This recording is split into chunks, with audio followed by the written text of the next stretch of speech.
Esto no se puede parar, hay que dejarles seguir. Cuando desapareció Stalin y la Unión Soviética pareció vivir un momento de distensión, se hizo más patente el eterno deseo de retorno. La existencia de algunos miembros de la División Azul, enviada por el general Franco a combatir junto a las tropas nazis, contribuyó bastante más a que se propiciara el regreso, según el criterio de quienes lo vivieron, que las presiones de las familias.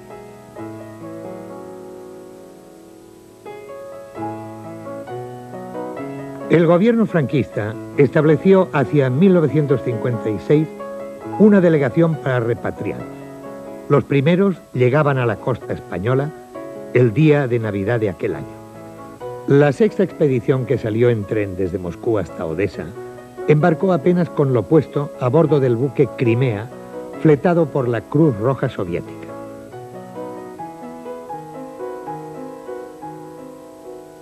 Los integrantes de este encontraron serios problemas para poder desembarcar en el puerto de Castellón de la Plana. Al llegar a España, supieron que el titular de la Cruz Roja Española, don Antonio María de Oriol, había escrito a su colega soviético: la Cruz Roja no se puede convertir en un agente protector de quienes, con otros fines, totalmente ajenos a esta institución, quieren perturbar la vida normal.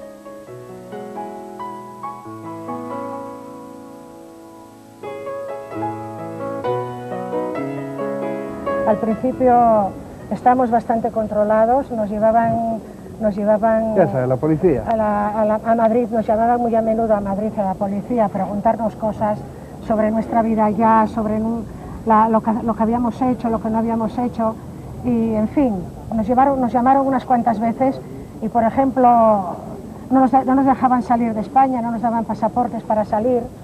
Eso pues durante aquella época, pues mira, nos tenían bastante controlados, sí. Nada más llegar a los puertos, fueron objeto del primer registro policial. Tardaron al menos 3 años en darles el documento nacional de identidad. Eran citados a las dependencias de la policía o debían presentarse una vez por semana al director de la empresa que los contratase. Los títulos universitarios tardaron muchos años en ser equiparados. La distancia y el tiempo habían roto muchos lazos afectivos. Después de tantos años sin tener a nadie y de repente ver a tu madre y tener una hermana, tener hermanas, se me hacía imposible. Y cuando yo vi a mi madre, pues me costaba hasta llamarle madre. Mamá, no bueno, no, en mi casa. Sí. ¿Y a mamá la llamaba. ¿Y a ellos muy difícil, y el padre, hasta que... Bueno, eso pasó pues ya en 2 meses, un mes.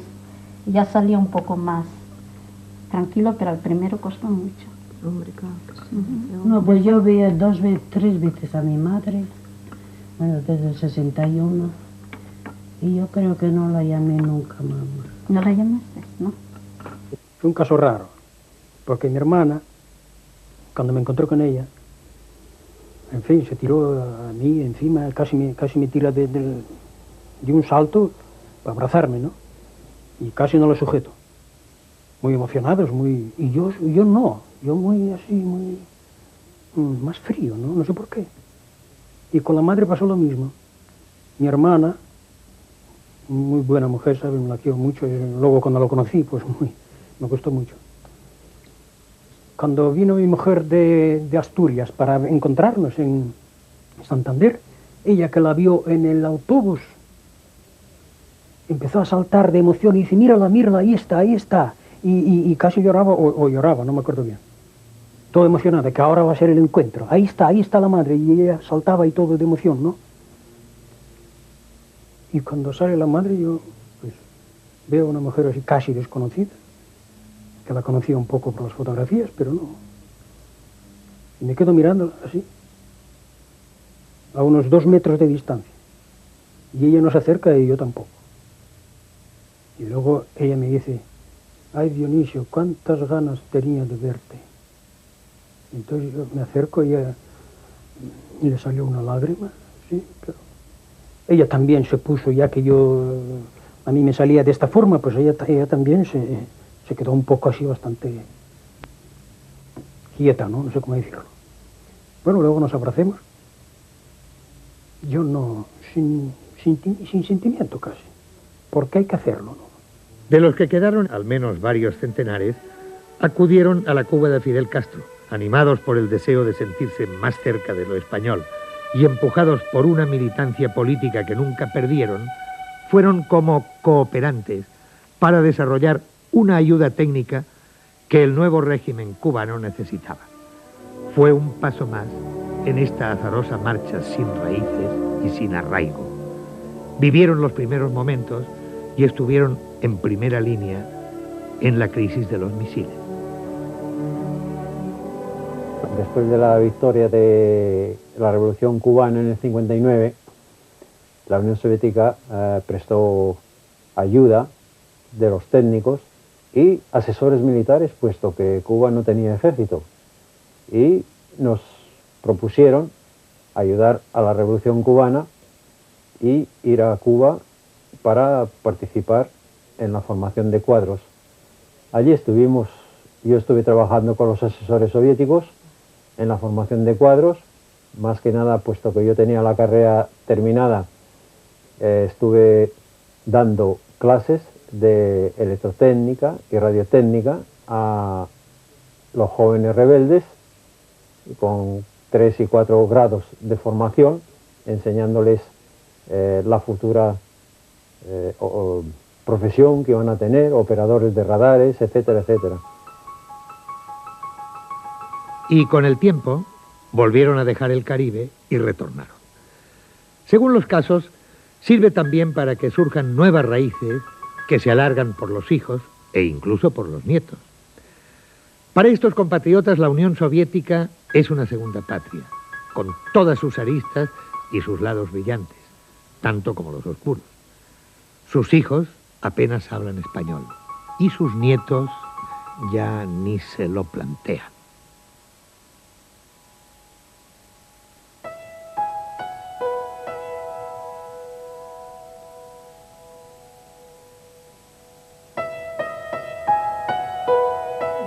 Empezaba a estudiar español antes de la escuela, el primero cuando tenía 6 años en Moscú, y luego terminaba en Cuba, porque tenía allí muchos amigos y también escuchaba, es muy importante. Y ahora en el centro español también hablamos en los españoles, y estudiaba también en el Cursillos en Moscú. Para mí español es como el ruso, la segunda idioma, y a mí me gusta mucho. Y los españoles y España también. Para mí es como Moscú, como Rusia. Claro que yo quiero que mis hijas también va a aprender y hablar en español. Si mi mujer fuera española y yo fuera soviético, los niños todos hablarían español. Ahora, siendo yo español y la mujer soviética, y estando continuamente trabajando y todos los días en el trabajo y para allá y para acá, pues naturalmente es muy difícil que los hijos hubieran aprendido el español. ¿Y qué más has hecho bien? ¿Что ты еще больше сегодня делала? Нет. Алла, во время каникул куда бы ты хотела пойти? Я бы хотела пойти в кино. Кино? И в пионерский лагерь? И пионерский лагерь. Нет. Чтобы бабушка, мама и дедушка отдохнули от тебя. В зоопарк. Мы еще не были в этом году в зоопарке. Да? А там животных? Podrido, ¿eh? Y aquello era tremendo. Uno de los hechos más dramáticos que nos hemos encontrado es la dificultad que tienen incluso de visitar España, a fin de disfrutar unas vacaciones y estar junto a los suyos, los de siempre. Los trámites burocráticos son interminables.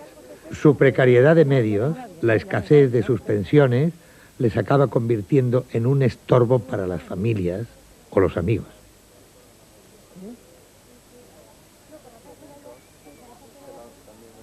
Estos viajes aquí a Asturias, ¿no?, para nosotros son muy interesantes y muy agradables. Por una parte, por el hecho de que volvemos a nuestra tierra y además vemos a nuestros familiares. Ahora bien, estos viajes también son para nosotros bastante complicados.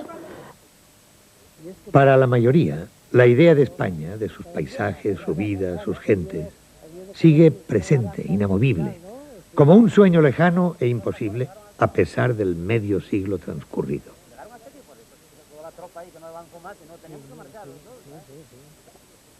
Claman ayuda del gobierno español, vivienda, trabajo, jubilaciones, cualquier fórmula que les permita reintegrarse en una sociedad que siempre han añorado.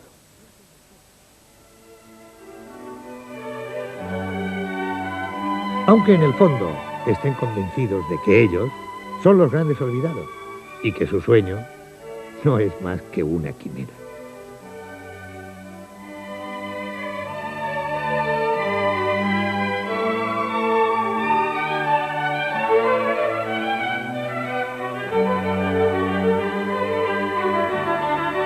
Cuando te ves tan pequeño en un país extraño, pues los padres te faltan siempre y siempre piensas en ellos.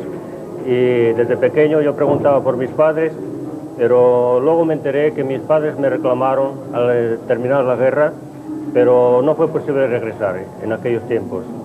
Más tarde nos pusimos, empezamos a escribirnos, pero tampoco era posible regresar. Y ya en el año 56, cuando era posible regresar, regresó uno de mis hermanos, el mayor. Yo estaba estudiando aún en el instituto, no pude regresar.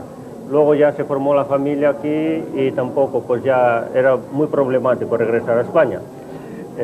Sin embargo, siempre hemos tenido en la mente el regreso a España de una u otra forma, porque la adaptación en este país pues es muy difícil para nosotros y claro que nuestros pensamientos siempre están en España. Lo nuestro fue una tragedia, porque eso, lo primero,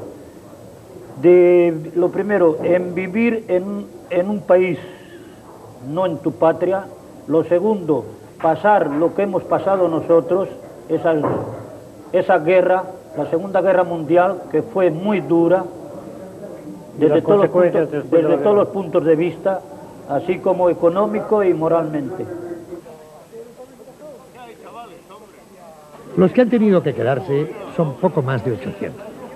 De ellos, alguno mostró su satisfacción por lo alcanzado, una formación que difícilmente habrían conseguido en España. Es posible, pero son los menos. En ellos parecen ser más fuertes las nuevas raíces. Vivieron demasiado tiempo sin ellas. Han descubierto con estupor que tanto si regresan como si no, siempre serán exiliados. ¿Y para qué día? ¿Y para qué día cogiste? Para el 2 de agosto. ¿El 2 de agosto? En tren. Quiero ver Europa una vez en la vida. Sí. Por la edad nuestra, después ya de los 60, ¿quién te va a coger? Nadie. No, Sin claro. piso, y con una pensión pequeña, con 120 que nos pasan a España, son... Yo personalmente sí me gustaría ir a España. Son 23. Pero tiene con mi condiciones. hijo y con condiciones así, ¿no? Porque aquí cada uno tiene, al fin y al cabo, donde vivir. Una pensión que es poca, claro, porque la pensión incluso la más no basta. En la Unión Soviética siguen siendo españoles y cuando están en España son el ruso. Pertenecen a dos mundos y a ninguno. De lo poco que les queda es la posibilidad de seguir siendo fieles a aquellos ideales por los que un día, ya tan lejano, fueron arrojados involuntariamente de su tierra.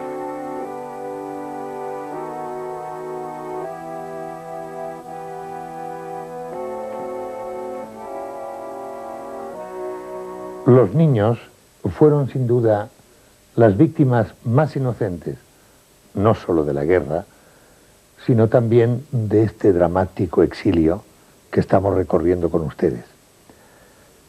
Cuando lleguemos al capítulo de América, allí nos encontraremos con los llamados niños de Morelia. Donde hubo exiliados, hubo niños.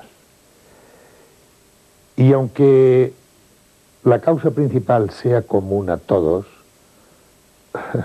los motivos no fueron siempre los mismos. Podemos hablar de exilios distintos, no solo por una mera cuestión de ubicación geográfica, ya que el caso de quienes fuimos a Argentina tiene muy poca similitud con el de los niños de la Unión Soviética, por las circunstancias que rodean a cada personaje en el ayer y en el hoy. El problema del exilio es cuando lo empiezas a notar que no puedes entrar o que eres una persona que parte de tu familia no puede volver a España. Concretamente para nosotros una de las cosas plásticas fue, en primer lugar, cuando a mi padre lo confinaron y entonces no podía vivir aquí, teníamos que estar separados, aunque yo le acompañé durante muchos meses. Y en segundo lugar, cuando íbamos a examinarnos a Ciudad Rodrigo, y al ir a examinarnos a Ciudad Rodrigo, justo antes de llegar a la frontera, él tenía que bajarse del tren y tenía que volverse. De ese modo tenías una vivencia, yo diría, casi plástica, casi directa de lo que significa la frontera que no puedes pasar. Y eso es el exilio, el saber que los tuyos no pueden entrar en ese país y que en ese país eres una persona que estás vista con desconfianza, no en cuanto niño, sino en cuanto a que tu familia pues tiene una razón para que no pueda vivir allí. Estamos en Estoril, un lugar privilegiado de la costa portuguesa, cerca de Lisboa, tan cerca de España. Un ejemplo distinto de exilio al que nos referíamos. Este iba a ser un lugar de peregrinaje para cuantos se reclamaban afectos a la pureza monárquica durante el franquismo. Y aquí pasó bastantes años en su particular exilio don Juan de Borbón, conde de Barcelona, hijo de Alfonso XIII. Esta casa y esta zona están para mí, para todos los españoles, que los pocos españoles que entonces vivíamos en Estoril, llenos de recuerdos del rey y de su padre, el conde de Barcelona, que llegó aquí en 1946. Me encontré con él muy cerca de aquí un día en que estaba paseando por los alrededores, naturalmente con el respeto y la distancia que había entre un chico pequeño y lo que entonces representaba el conde de Barcelona, heredero de la corona de España. Y después de eso pues ya fui conociendo al príncipe, a nuestro rey don Juan Carlos, y a sus hermanos los infantes, con los que compartimos muchísimas horas de juego, muchísimas horas de fútbol, de escondite, todo lo que son los juegos de infancia. El conde de Barcelona vivió sin duda un exilio muy distinto por razones obvias, aunque su caso en realidad no es comparable con el de aquel de más de 500.000 de compatriotas, pero sus hijos hubieron de nacer fuera de su patria. Los hijos de don José María Gil Robles, exministro de la República, o los de don Juan de Borbón, son evidentemente producto de una misma causa. Junto a aquellos inocentes niños de la Unión Soviética, constituyen una muestra más del inmenso alcance de aquella dramática diáspora. Buenas noches y hasta el próximo lunes.